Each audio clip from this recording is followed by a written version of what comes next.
Olá, amigos. Estamos começando mais um Memória.doc pela TV Assembleia Imagem da Cidadania.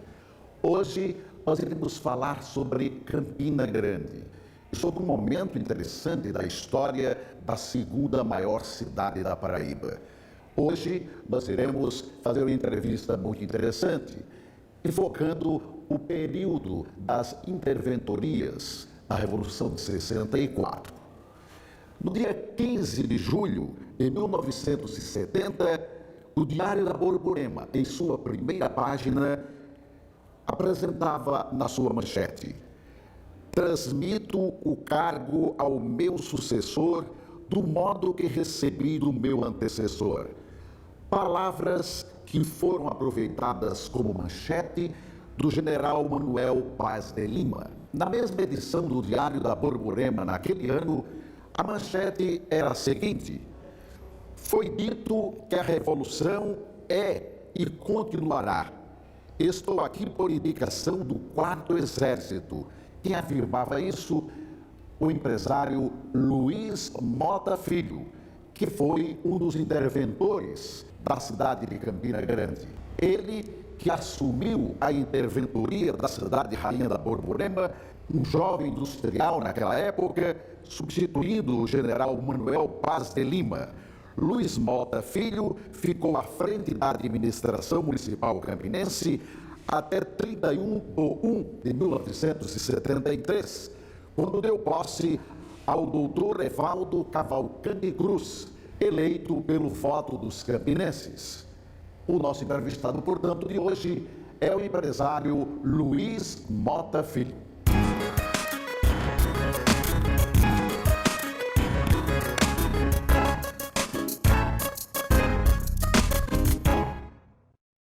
E nós estamos recebendo o doutor Luiz Mota Filho, o nosso entrevistado de hoje, do nosso Memória.doc.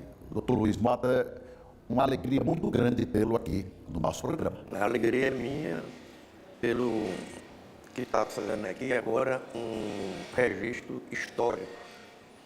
E eu sempre tive vontade de fazer. E me encontro inteiramente à vontade e você pode perguntar, as perguntas são abertas sobre o que você quiser. Doutor Luiz Mota, o senhor, um jovem empresário, naquele período revolucionário, foi convidado para administrar Campina Grande. Eu queria que o senhor falasse qual a importância que representou na sua vida, como um jovem empresário, assumir os desejos de sua cidade. Quem lhe indicou? E o senhor parece-me que substituiu um interventor lá na cidade de Campina Grande. Realmente eu substituí o primeiro interventor da Revolução de 64, e foi o general Paz de Lima. Retificando, eu não fui convidado, eu fui convocado. Eu soube da minha indicação pela Hora do Brasil. Não perguntaram se eu queria, se eu podia, se eu aceitava. Foi uma convocação praticamente compulsória. O senhor gostou da convocação? Olha, eu fiquei temeroso pela responsabilidade que me era posta nos ombros, por eu não ter uma experiência política, administrativa, de órgão público, a não ser uma passagem durante 4 anos no antigo saneamento de Campina Grande, como diretor financeiro e administrativo, na época do governo Pedro Gondim, a convite do deputado Vital do Rego, na época. Fora isso, a minha vida, toda a vida, foi voltada para a empresa, nunca tive atividade política, nunca pertenci a nenhum partido político, nem nenhum grupo político. Mas como filho da terra, numa convocação que eu não poderia me furtar, pelo tipo da convocação e também pelo tipo da oportunidade, pela oportunidade que me era dada de contribuir com minha terra, já que eu nasci e me criei lá, foi um desafio dantesco para mim. Sim. Ô, doutor Luiz Mota, eu queria que o senhor falasse um pouquinho sobre a história da família Mota em Campina Grande, antes de nós adentrarmos mais propriamente a sua administração como interventor. A sua família chegou na década de 20, não é? Como é que foi essa história? O primeiro Mota a chegar em Campina Grande foi o João Mota, em 1923. Depois papai, em 1924. Eles são pernambucanos, oriundo de Caruaru. Começaram com o comércio de couro, curtido, um pequeno armazém, na Cardoso Vieira, onde hoje é o Café São Brás, ali naquele calçadão. Posteriormente, eles começaram um curtume na rua Vigário Calixto, e posteriormente, na margem do açude, eles já compraram um terreno e fundaram o curtume em 1924. Era Mota irmão ou irmãos? Mota e irmão. Irmão. Era J. Mota e irmão. O J era João Mota. Que era o mais velho, e os Mota era papai, o segundo, né? O irmão. Posteriormente, João Mota viajou, mudou-se para Natal, onde comprou o curtume, papai assumiu o curtume e entrou o Manuel Mota. Aí passou a ser Mota e irmão. Sendo Mota papai e o irmão Manuel. Hoje o curtume localizava-se onde hoje é o Parque da Criança, em Campina Grande. O Parque da Criança em Campina ainda resta do curtume o portal de entrada do parque, onde tem um São José, e a chaminé, que o Ronaldo fez questão que permanecesse preservada como um monumento histórico. Aliás, é interessante, porque Campina Grande, na década de 40, foram construídas chaminés no curtume, na cerâmica gioia, na caranguejo, que não era caranguejo na época, era uma firma de algodão. Eram essas 3 chaminés. Foi um francês que construiu, e dela só resta a do Parque da Criança, foi a do curtume. Exatamente. O Parque da Criança, que por sinal, eu até conversava com o senhor recentemente, não sei por que ainda não definiram. Parque da Criança Luiz Mota, que era seu pai, ou Parque da Criança João Mota, quer dizer, uma homenagem aos primeiros Mota que estiveram naquela cidade. Eles foram homenageados com o nome de ruas.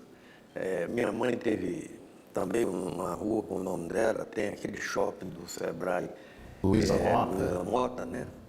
E essas são as homenagens normais que se fazem. Agora, afora esse trabalho de curtume, esse desenvolvimento de curtição de couro lá no município, a família Mota também enveredou já naquela época na construção civil. Aliás, como faz hoje, porque hoje o Lame Mota Filho e o Lame Mota Pai trabalham construindo muitos edifícios em Campina Grande, não é isso? Na década de 40, sobre a administração do interventor Velho Mondelei, quando ele começou a modificar arquitetonicamente, urbanisticamente, principalmente a cidade, abrindo a Floriano Peixoto, disciplinando na Maciel Pereiro, obrigando todo mundo a construir, a conservar as calçadas, a pintar os prédios todo ano. Ele incentivou o papai, de quem era muito amigo, e nesse tempo acompanhava o papai, o garoto, com 8, 10 anos de idade, a construir. Foi quando ele construiu o edifício Ezial, que não existe mais hoje, onde localizou-se a primeiro ensaio de que seria uma rádio, A Voz de era a Campina Voz de Grande. Campina Grande, José Jataí e Hilton Mota. Hilton Mota. E, posteriormente, ele construiu o edifício São Luís, que ainda hoje existe, que é no Calçadão de Campina, onde funcionou a Rádio Borborema por muitos anos. Ou tinha programa de auditório? E o auditório, primeiro e segundo andar, era ocupado pelo Diário Diários associados, Borborema e posteriormente Borborema e Cariri. de Cariri. E outros edifícios, a casa na João Mata, na Getúlio Vargas. O Ezial, doutor Luiz, ele interessante. Eu pergunto, por que Ezial? Na verdade, uma homenagem a uma pessoa da sua família. A única irmã que eu tenho chama-se Laís. Laís. Papai botou o nome do prédio, o nome dela invertido. Ezial. É o Zé. Interessante, né? Pois é, gostava dessas coisas. Doutor Luiz, o senhor assumiu a cidade de Campina Grande, a interventoria, e eu estou até aqui, permitam os telespectadores, eu vou ler aqui, o senhor dizia, do seu discurso, o senhor dizia o seguinte: meu compromisso nesta hora, estou certo de que se revigorará a cada minuto da delegação revolucionária, portanto, com a minha terra e com o povo do qual faço parte. Assim sendo, haveria de administrar ao lado de todos os campinenses, sem separatismos, laços de amizade, gratidões, etc. O senhor demonstrava aqui que o senhor era o tipo do administrador que não era político. Não, nem sou, nem fui, nem nunca quis ser. Se tive alguma vontade de ser por entusiasmo durante a administração, eu fiquei vacinado. Foi, né? Eu posteriormente, fui instado a ser deputado estadual, a voltar a ser prefeito de Campina, eleito, por ironia, pelo MDB, porque o convite foi feito pelo senador Rui Carneiro. Mas eu abdiquei porque eu não dou para política. Eu não sei falar, eu não sei dizer sim quando é talvez, não sei dizer talvez quando eu sei que é não. Aí eu não havia jeito de ser diferente. Eu trabalhei na prefeitura de Campina Grande com todo mundo. É tanto que uma das primeiras entrevistas que eu tive com os vereadores, todos, que eram 2 partidos na época, eu disse, olha, a Arena, para mim, e o MDB é a mesma coisa. São 2 partidos que existem porque o sistema militar quer. Um para ter a favor dele, para apoiar, e o outro para ser contra. Para mim, são iguais, desde que as reivindicações diga respeito a benefício para a população, eu procurarei fazer.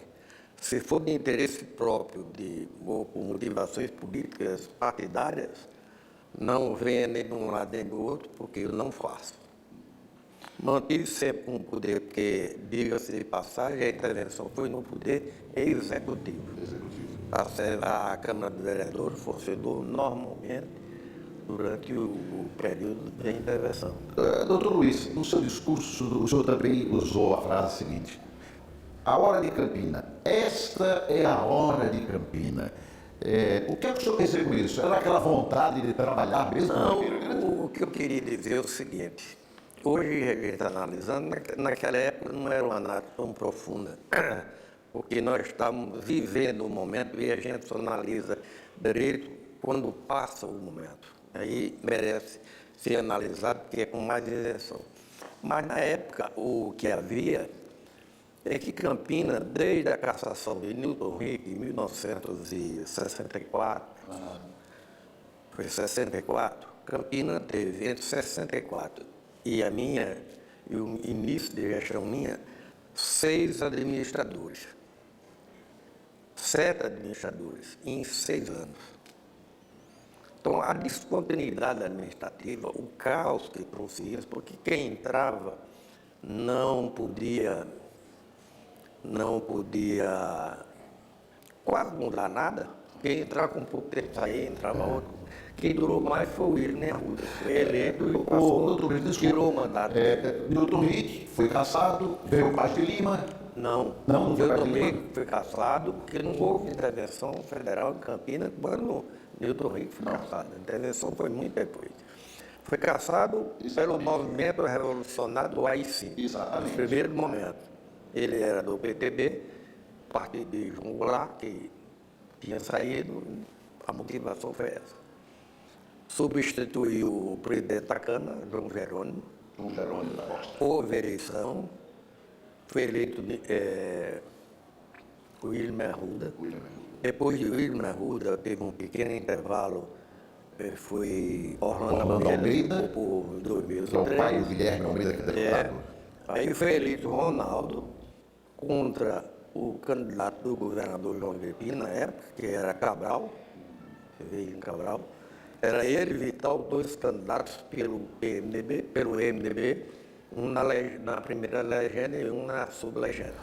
Aí sim, houve a cassação do Ronaldo. Aí houve eleição e houve a cassação de Ronaldo. E assumiu o general. Aí foi indicado o general lá em Brasília, não passou pela força militar daqui, não passou pelo quarto exército, diferente da minha. A minha eu fui indicado pelo quarto exército. Muito bem. Quer dizer, o aspecto histórico bem interessante esse, que muita gente tem dúvidas quanto a Newton Rick. Na verdade, ele foi caçado pelo AI-5. E a Revolução só passou a acontecer a partir da eleição do Ronaldo Cunha Lima, a chegada do general. A intervenção, porque Campina Grande, historicamente até hoje ninguém sabe por quê, foi inserida como cidade estratégica para a segurança nacional. Esse estratégica para a segurança nacional ainda tem minhas dúvidas, porque esse nome tão pomposo, que ela foi incluída, porque ela não tinha... Estratégica interessante. Ela não tinha nada de estratégia. Interessante. Na verdade, ela tem um posicionamento territorial muito interessante, não é essa a razão do crescimento dela, mas quando se fala estratégica do ponto de vista da integração nacional, aí tem interessante. Segurança nacional, parece que a Campina esteve para ganhar um quartel a mais e não deram esse quartel. Não teve, pelo contrário. Tiraram o papel em Campina. Campina tem hoje um quartel de engenharia, da engenharia, mas o segundo quartel é esse que hoje está em Bahia. O batalhão de engenharia, que hoje é grupamento, ele nasceu em Campina Grande. Exatamente. Não foi aqui. Foi transferido lá para cá. Isso é um negócio político que a gente não vai adentrar muito, porque, inclusive, se adentrar, vai machucar muita gente que lutou contra a Campina Grande, como se diz naquela época. Quer dizer, essa intervenção federal no poder executivo de Campina Grande é um mistério. É um mistério. Deixa eu falar. Pronunciamento de transmissão 31 de 1973. O senhor entregou neste dia os destinos de Campina Grande ao doutor Evaldo Cavalcante Cruz. Eu queria que o senhor fizesse assim um relato. O senhor entregou Campina Grande, eu estive vendo pelos discursos, que o senhor entregou Campina numa situação melhor do que o senhor encontrou. O senhor encontrou uma cidade com déficit e entregou uma cidade com superávit. Eu encontrei uma cidade que vinha deficitária já há anos. E entreguei com superávit bastante significativo. Nós tiramos uma cidade de um déficit e entregamos com um superávit de praticamente 50% do orçamento. O que o senhor acha que durante a sua administração em Campina Grande foi mais importante para o senhor e que o senhor fez com satisfação e que o senhor acha que tenha sido aquilo que o senhor melhor fez na cidade de Campina? Tem várias, eu posso dividir em duas partes. A parte psicossocial, que foi fruto da realização material da administração, que repôs a Campina o seu ânimo, a sua vontade de crescer, e isso, quando eu assumi, era zero. Era uma cidade desesperada, todos querendo abandonar a Campina, as receitas deficientes. No primeiro ano da administração integral, porque eu assumi em julho de 70, já o ano de 71, o ICM de Campina, que vinha decrescendo há 5 anos, aumentou 39%. E no segundo ano já foi para 70% de aumento. O ânimo voltou. Quer dizer, esse ICM é um termômetro bastante forte para aferir, porque significa o quê? Que o comércio, a indústria, a agricultura reagiu. Havia um revigoramento, né? E diga-se de passagem, o ano de 70 foi um dos anos mais negros da história do Nordeste, com a seca Clemente do ano de 1970. E pouca gente fica atento a isso. A segunda parte dessa foi a vaidade que todo campinense tem de ver sua cidade aumentando, assaltada, trabalho da prefeitura. Asfaltada, permita-me, asfaltada. As cidades naquela época não tinham asfalto. Não tinha. E Campina Grande, da Paraíba, foi a primeira a ter asfalto em toda a sua área do centro. Do centro. Eu me lembro bem que o prefeito de João Pessoa, Augusto Almeida, eu conversando com ele, já tinha saído da prefeitura, e elogiei ele pela administração aqui, ele disse: eu estou procurando fazer o que você fez em Campinas. Ele estava asfaltando a Cruz das Armas. Cruz das Armas. Estou procurando colocar o asfalto daquele tempo, porque eu dei um asfalto com normas do DNR. Aham. E a fiscalização era feita pela Escola Politécnica da Universidade Federal de João Pessoa, De João na Pessoa, Paraíba. da Paraíba, Paraíba, que era a Escola de Engenharia de Campinas. Ela tem um órgão chamado ATECEL. Eu contratei com o Reinaldo Cavalcante, nesse tempo era diretor, o Reinaldo que foi reitor e construiu a Universidade Federal aqui, ali na Mata do Buraquinho, né? E para fiscalizar todas as obras do município. Era a fiscalização da ATECEL. Naquela época, o senhor, quantos quilômetros ali do centro, em termos de metros quadrados, e quantos quilômetros? Em termos de quilômetros, aproximadamente é cerca de 20 quilômetros. 20 quilômetros. Como daqui em Cabedelo, dentro da cidade. Só no centro da No cidade. centro da cidade, naquelas vias de penetração principais, né? E a saída para o Congó. E o dinheiro para tudo isso? Olha, o dinheiro, parte foi dinheiro próprio. Dinheiro próprio? Próprio. A prefeitura estava nadando em dinheiro. Não era nada. E parte foi empréstimo que eu tomei, por ironia do destino, ao Banco Industrial de Campina Grande. O Banco Industrial de Campina Grande. O Newton Rico foi prefeito caçado, emprestou a um representante da Revolução na administração dinheiro para focar Campinas.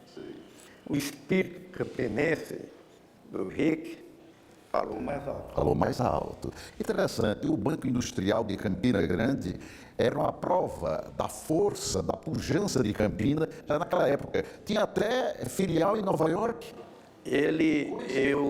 Eu negociei todo o empréstimo com ele no Rio de Janeiro, na sede do banco no Rio. Tinha sede geral em Campina Grande, Rio de Janeiro. O ponto era Rio de Janeiro. Tinha em São Paulo, Rio de Janeiro, Curitiba. E Nova York.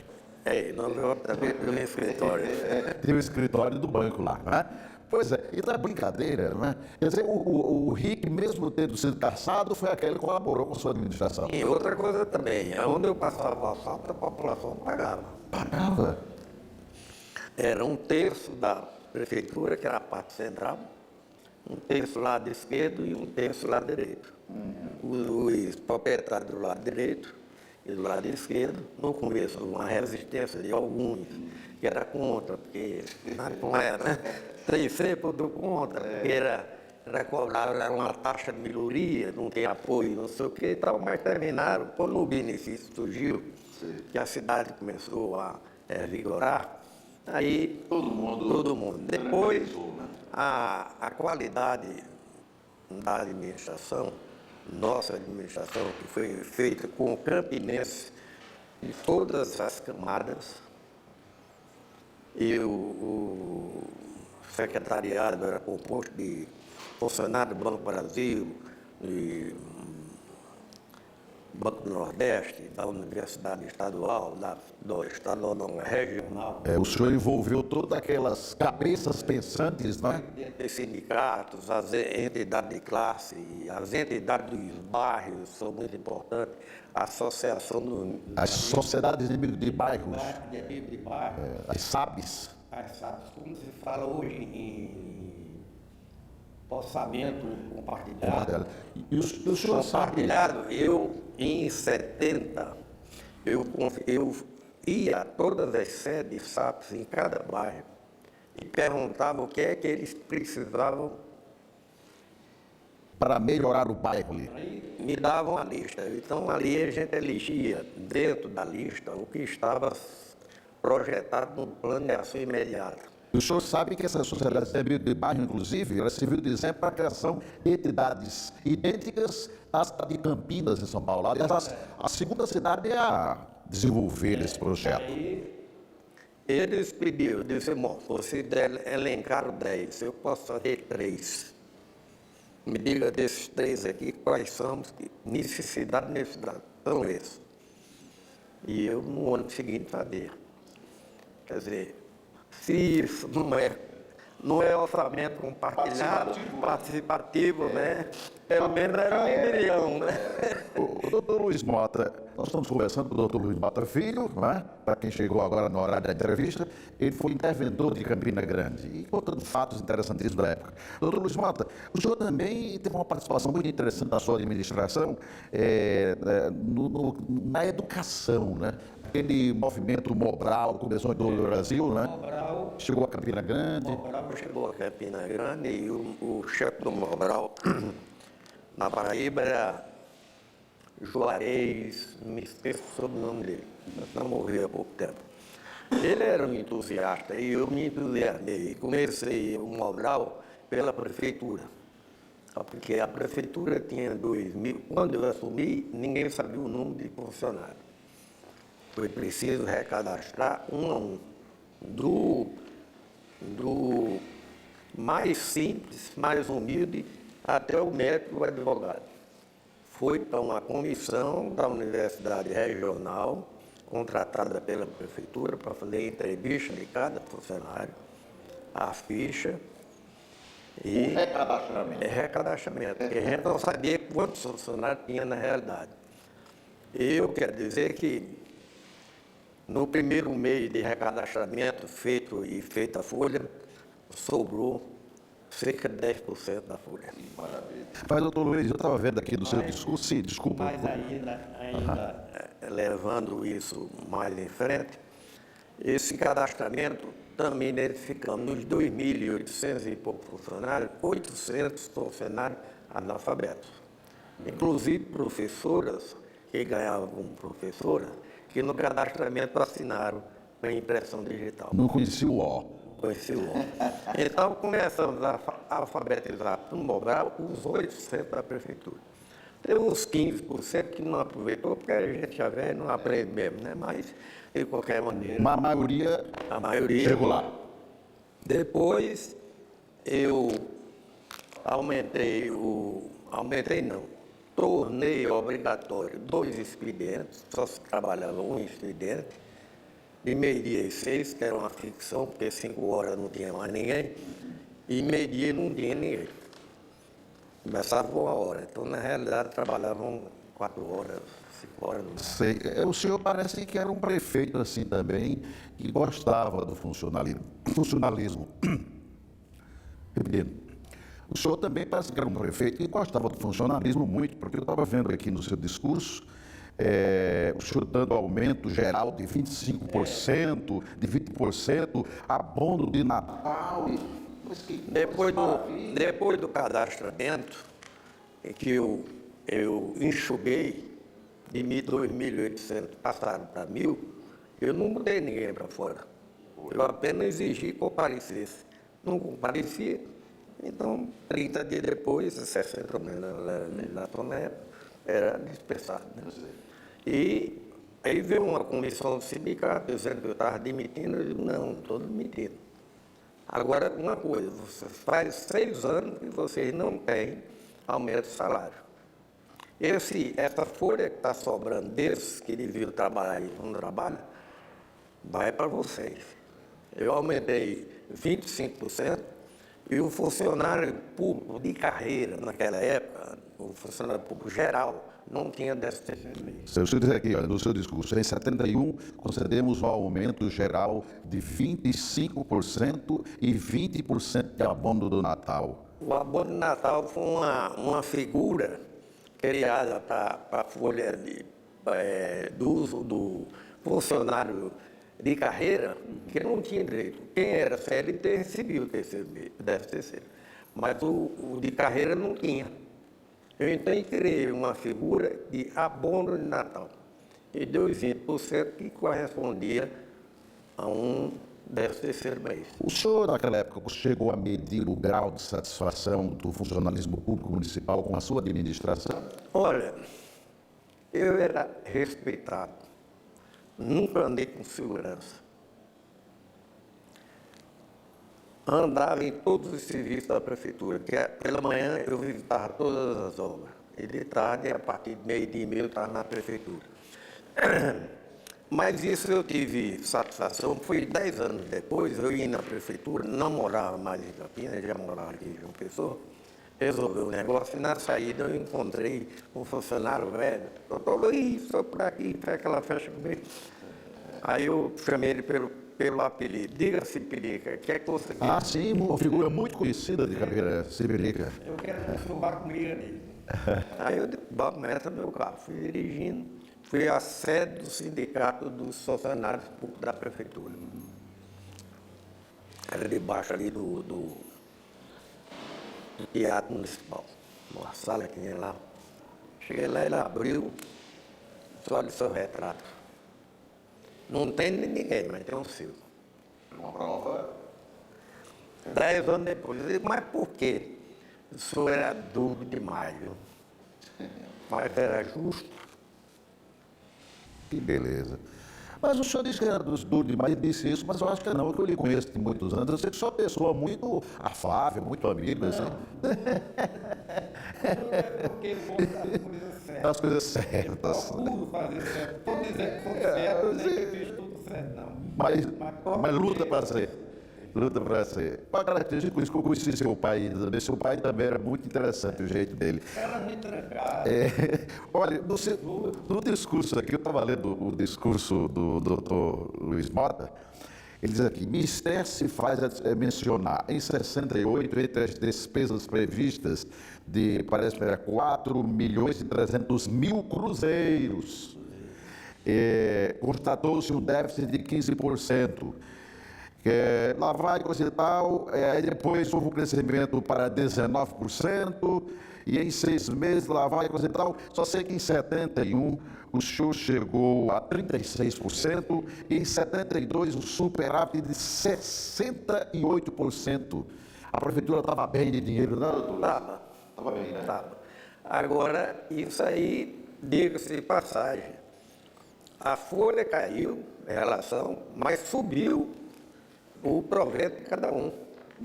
Porque em 69 para 70, Campinas arrecadava cerca de 8 milhões, 9 milhões do dinheiro na época.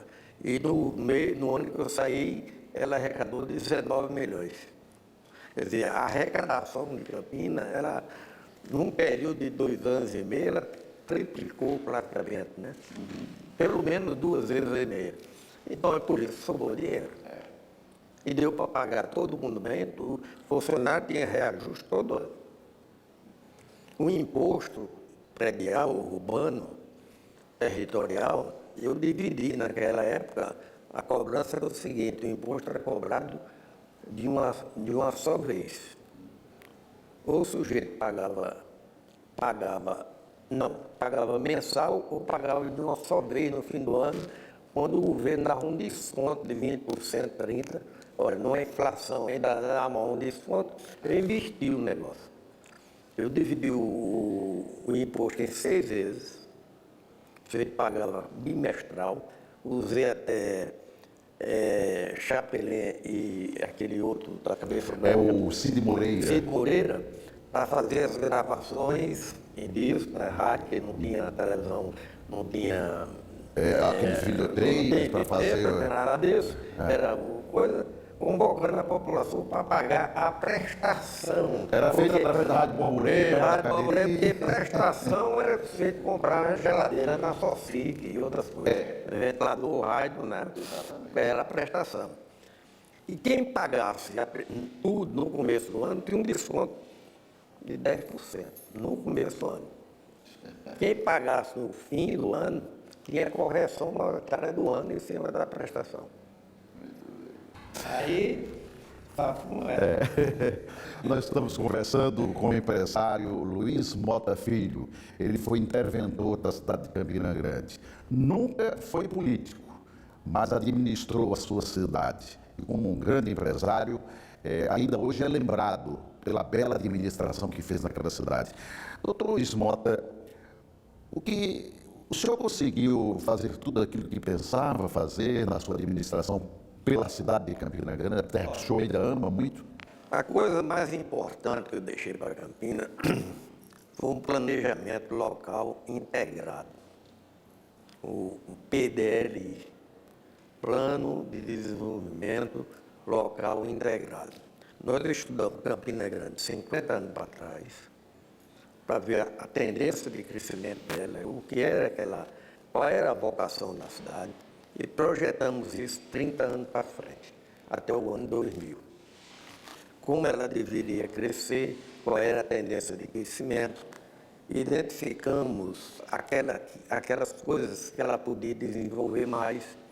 Naquele tempo havia um surto industrial, aquele negócio, todo mundo queria indústria, e nós levamos em conta que indústria em Campina não podia depender de água, que a água de Campina vem de longe e é cara, vem de 40 quilômetros de distância, que é do Buqueirão, é bombeada a 400 metros de serra acima, é tratada lá embaixo, quer dizer, você trazer água para a indústria, tratada por esse preço, bombeada, era um problema.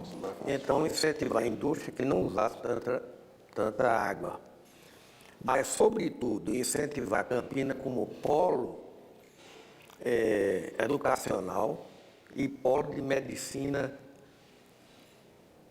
regional, baseado na Escola de Medicina de Campina Grande e na escola, a parte da educação, na Escola de Engenharia, posteriormente a Universidade Federal de Campina Grande, e a Universidade Regional de Campina, que foi transformada na UEB. Naquela época, eu apresentei ao presidente Médici um plano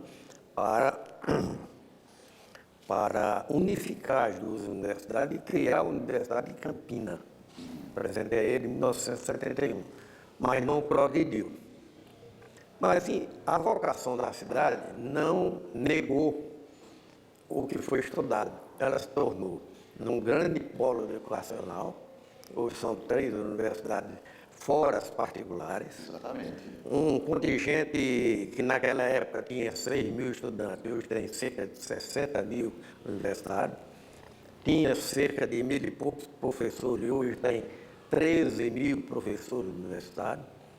E a gente vê uma firma como a Infocom e outras, a Infocom, por exemplo, tem 80 funcionários que são PhD em informática. E a tecnologia, justamente, não é? O campo tecnológico de Campina Grande foi uma coisa que os senhores pensaram naquela época.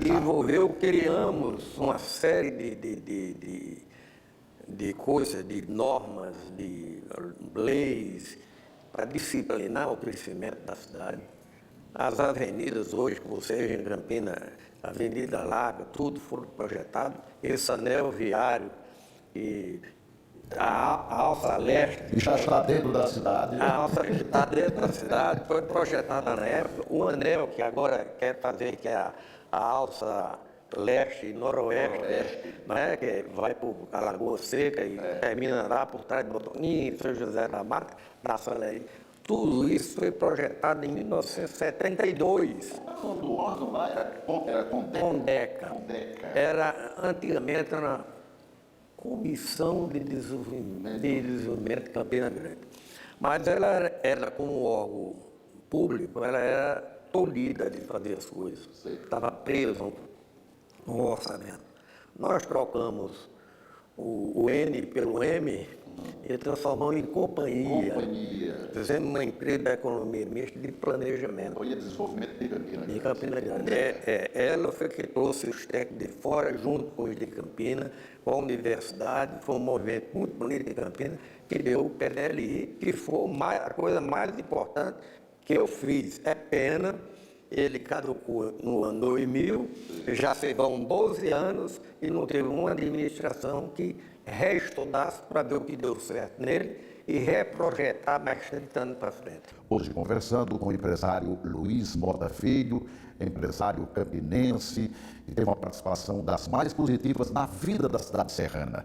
Hoje, aposentado, tranquilo, mas cuidando da família, se preocupando com os netos. Tem netos, doutor Luiz?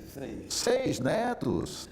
Muito bem. Ô, doutor Luiz, a Telingra foi uma grande empresa de telecomunicações. A Telingra foi uma empresa do município de Campina Grande, fundada, se eu não me engano, no governo de William Arruda. Porque tinha o telefone municipal, mas uma autarquia. Sendo telefônico. Desde 1939, criada por Vernier Vanderlei. Quando ela transformou-se em Telingra, era uma empresa de economia mista, que foi criada por Edivaldo Orr. Foi iniciativa dele no governo de William Arruda. Como foi a Selbe, como foi a FUNE, justiça seja feita a ele. Sanesa, ele era inventivo, criador, era inquieto, mas a gente tem que reconhecer os méritos dele como fundamento para o desenvolvimento de Campina Grande. Ele era um visionário, ele pensou em umas coisas, deu uma dimensão que Campina não tinha aquilo, mas ele deu dimensão, ainda bem que deu. Ainda bem que deu. Mas o senhor mexeu lá na Telingra e depois... O senhor parece que vendeu a Telingra, foi isso? Foi, a Telingra foi o seguinte, eu em contato com o ministro das Comunicações, ministro Higino Cossetti, do governo do presidente Médici, eu procurei para um auxílio, para a gente ampliar a rede telefônica em Campina Grande, que tinha 3.000 telefones. Eu queria passar para 6.000. Aí ele me disse, Mota, nós estamos querendo criar uma empresa nacional, que é a Telebrás. Todas as empresas dos estados e municipais serão desapropriadas. Eu digo, por que não começa com a Telingra? Realmente consegui, com muito sacrifício, a aprovação da Câmara. Mas deu trabalho. O povo de Campina não engoliu muito, não. Não, não, foi contra, né? Que era um patrimônio da cidade. Mas eu troquei as ações da Telingra por igual número de ações da Telebrás para o município. Aumentei de 3 para 6.000 telefones, sem ônus para a população e para a cidade. Ele assumiu o compromisso comigo e trouxe DDD, DDI e Telex. Então, Telingra passou a ser a primeira empresa de telefone no Brasil a associar-se à Telebrás. Isso levou ela a ser a sede da Paraíba, da Telebrás, na estatização das outras empresas, que é que deu mais trabalho, foi aqui de João Pessoa, a Telefônica de Luiz Monteiro. A de Souza também é um trabalhozinho, eu conversei com a Telingra saiu adquirindo o controle acionário de todas elas. Depois que adquiriu, aí foi transformada em Telefônica da Paraíba. Mas ela nasceu em Campina. E a direção da TELPA aqui, a primeira direção da TELPA, toda ela foi oriunda da Telingra. Eu trabalhei nela há 20 anos. Foi Paulo de Tarso, Manuel de Deus, foi Rubem Pires, Luiz Mar, foi Ioste Van Damme, era o presidente lá, passou a ser o presidente aqui, era um belga. Aí a história... Mas no final das contas, o pessoal foi gostando do senhor. Eu vou gostando. Não tem problema, não. A Telebrás sofreu um belo edifício lá em Campina, né? O pessoal passou a ter mais telefone. Mais telefônica, a ter sinal de DDI, DDD, que não tinha, né? Era um sacrifício na época. O povo de Campina não tem jeito, é brigão pela cidade, né? É brigão pela cidade. Graças a Deus, né? O senhor gosta muito da cidade? Eu gosto. Ainda hoje estou preocupado com a verticalização exagerada na velocidade Que está, né? que está e nenhuma providência do poder público, porque Campinas está se tornando já um pequeno exemplo de que é determinada zona de João Pessoa, de Recife, de Natal, Fortaleza, o adensamento vertical traz problema insolúvel de tráfego. E água, telefone, luz, tudo isso, esgoto se amplia, aumenta, mas a rua não alaga. Onde tinha 4 casas que moravam 20 pessoas, 5 por cada casa, e tinha 8 automóveis, aí você constrói um edifício de 30 andares, com 60 apartamentos, passa a ser 300 pessoas, 120 automóveis. Como é que saía isso naquela ruazinha, que saía 4 ou 5, para sair tudo na mesma hora? O senhor se preocupa com isso? Eu me preocupo muito. Já tentei sensibilizar alguém lá para ver se convocava a cidade, os órgãos da cidade, para pensar. A construção civil é importante que ela seja sensibilizada para isso, porque vai terminar inviabilizando a cidade. Campinas cresceu com João Pessoa, que pouca gente sabe, entre o ano de 2010 e 2011, João Pessoa cresceu 40% a frota, tem 305 mil automóveis. Campina Grande cresceu 40%, tem 165 mil veículos. Campinas e João Pessoa tem mais de 50% dos veículos do estado. Se continuar crescendo, não digo 40% no ano, mas 20%, aonde é que vai botar esses automóveis? Ninguém anda mais, né? Aqui a habitar as pessoas de uma pessoa é um desastre. E você sabe que as últimas avenidas construídas em João Pessoa foi por Dorival Terceiro Neto. Foi o Retão, já abriu o Retão, a Rui Carneiro, a Beira Rio e o assalto do Alto Plano. Isso feito quando? Em 1972 e 73. Tem agora, na administração de Ricardo Coutinho, graças ao Luciano, que não é porque ele é prefeito, ele é um urbanista, um arquiteto de primeira linha, um homem com mais de 40 anos de experiência. Ele tem uma visão de uma pessoa fantástica.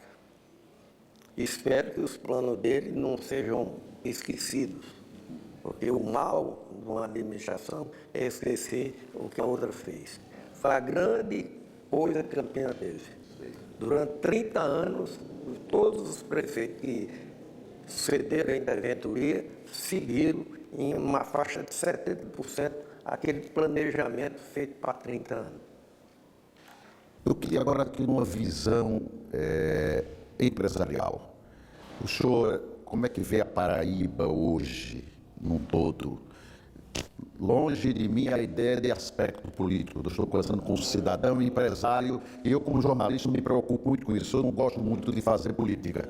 Eu gosto de fazer política no sentido que seja positivo.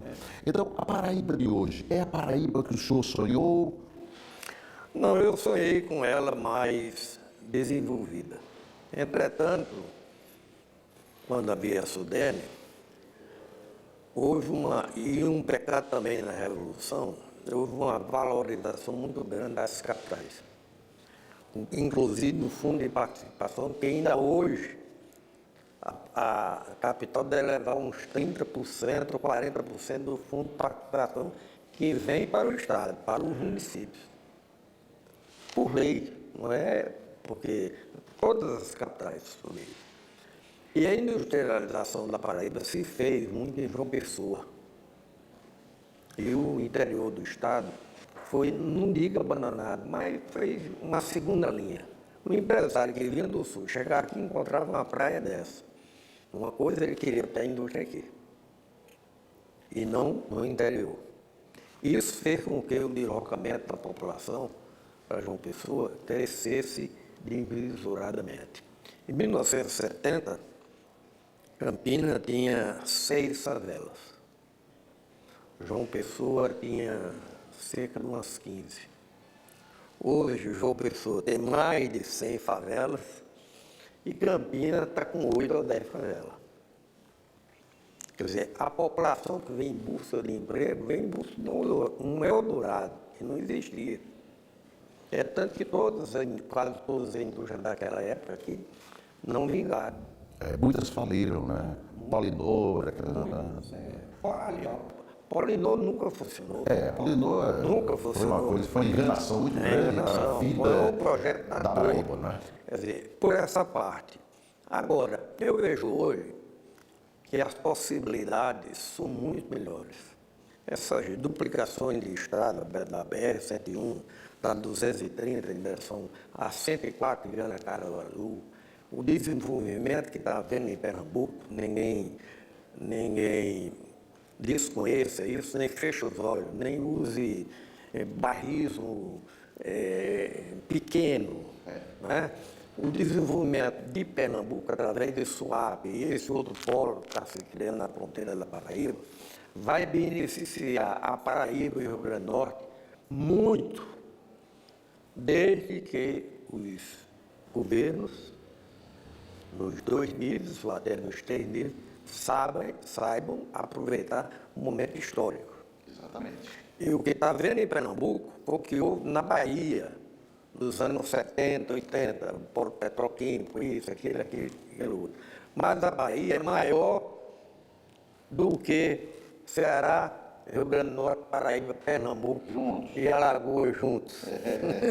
Então, Pernambuco pode irradiar esse progresso para essa área toda. Até pela proximidade, né? Proximidade. Essa fábrica da Fiat aí, eu, se tivesse dinheiro, fosse moço, eu ia comprar a Zona Sul ali na beira da praia para fazer condomínio. Você acha que o sujeito, um executivo, engenheiro, vão deixar de morar aqui em João Pessoa a meia hora de distância para pegar o trânsito para Recife, para morar em Boa Viagem ou lá em Piedade, lá no fim do mundo? Mas é outro negócio. É preciso que as pessoas pensem e, como o senhor disse, deixe esse problema de revanchismo, essas coisas bobas, mesquinhas, que infelizmente a política ainda apresenta. Não na Paraíba, mas no Brasil todo, né? Bem, nós estamos chegando praticamente ao final do nosso programa, doutor Luiz, mas não poderia deixar de falar sobre as suas despedidas da Prefeitura de Campina Grande e o senhor entregando, né, os destinos da cidade ao campinense também, Evaldo Cavalcante Cruz. Só que o doutor Evaldo, naquela época, justamente sendo eleito pelo povo. Foi a minha estada na prefeitura foi um divisor de águas, pela descontinuidade administrativa. Eu recebi de um interventor e entreguei a um prefeito eleito. O presidente Médici, isso aqui é um registro histórico que eu nunca fiz, estou fazendo assim, e público em primeira mão, me chamou no palácio do governo, eu fui, entre outras atividades administrativas que eu estava tratando com ele, ele me disse: doutor Mota, o senador Filinto Miller, líder do governo no Senado, vai lhe procurar, porque está havendo muita problema de imprensa do Sul, principalmente do Estado de São Paulo, sobre a Prefeitura de Campina Grande e coisa e tal. As interventorias vão cessar em todas as cidades.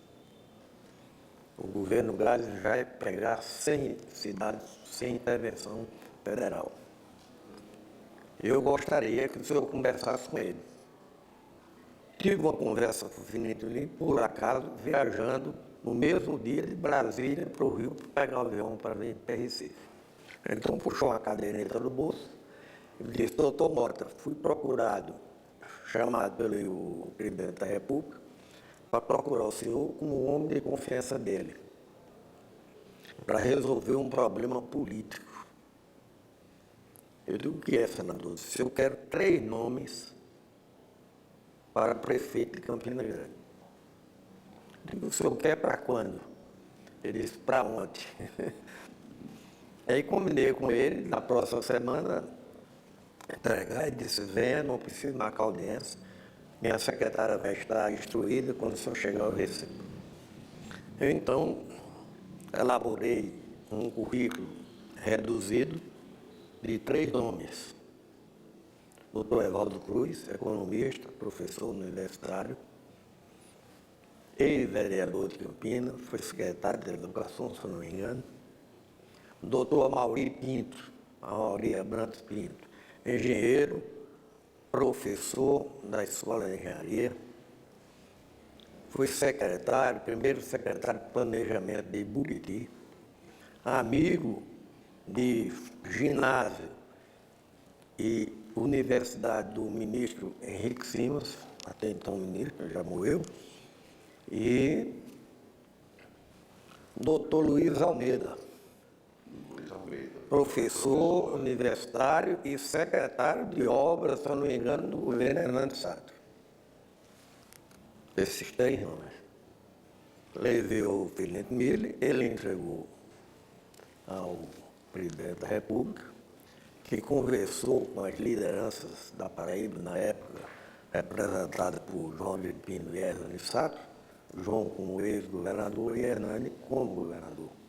E disputavam os nomes deles.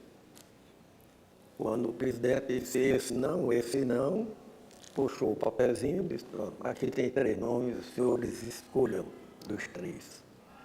E 3 grandes nomes. 3 grandes nomes. Todos apolíticos, né? Campinenses. Luiz Almeida é de Areia, mas campinense adotivo. E ele saiu muito bem, graças a Deus. E os colegas dele também, veio Valdebeiro, depois veio Ronaldo, né? E Cássio, Férias, etc. Né? Bom, esse papo nosso poderia durar o dia todo, porque assunto não iria faltar. Né? Mas eu quero dizer ao senhor da alegria de recebê-lo aqui. Eu acho que quem assistiu o nosso programa, esse nosso papo, deve estar feliz, primeiro porque está tendo a oportunidade de rever um grande campinense. Eu, como sou 13 anos, digo um grande Campina Grandense, não é? E dizer para o senhor... O senhor é campinense também? Quando joga contra o 13.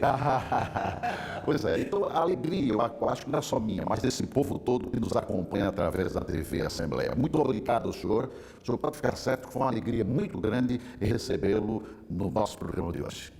Obrigado eu pela oportunidade de trazer esses esclarecimentos, rememorar um pouco da história.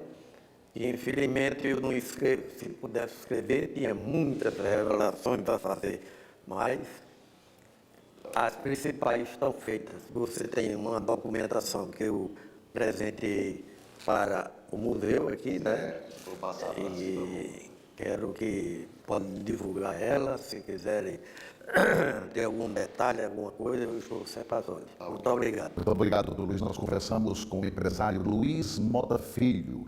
Ele, empresário campinense, que foi, inclusive, prefeito da cidade de Campina Grande como interventor. Esteve conosco nesse papo muito agradável e a gente, eu repito para vocês, todos nós estamos felizes por essa conversa agradável com o doutor Luiz Mota. Muito obrigado a você que nos acompanhou até agora. Até o nosso próximo Memória.doc. Até lá.